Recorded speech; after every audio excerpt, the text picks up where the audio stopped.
Portsmouth বিএনপির উদ্যোগে মঙ্গলবার স্থানীয় একটি রেস্টুরেন্টে বিএনপির প্রতিষ্ঠাতা শহীদ রাষ্ট্রপতি জিয়াউর রহমান বীর উত্তমের ৪৪তম মৃত্যুবার্ষিকী উপলক্ষে আলোচনা সভা ও দোয়া মাহফিল অনুষ্ঠিত হয়েছে।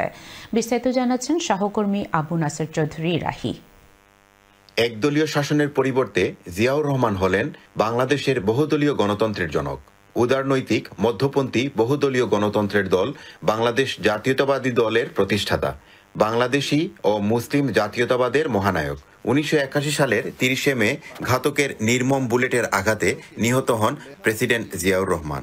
তার ৪৪তম শাহাদত বার্ষিকী উপলক্ষে গতকাল পোর্টসমাউথের স্থানীয় একটি রেস্টুরেন্টে পোর্টসমাউথ বিএনপি শহীদ প্রেসিডেন্ট জিয়াউর রহমান স্মরণে আলোচনা সভা ও দোয়া মাহফিল আয়োজন করে।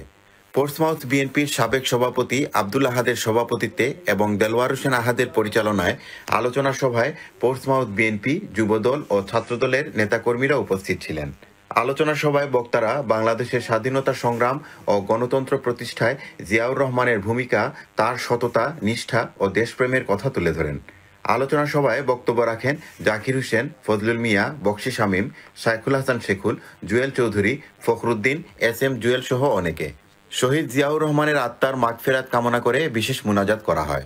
পোর্টসমাউথ থেকে আবু নাসের চৌধুরী রাহি, চ্যানেল এস।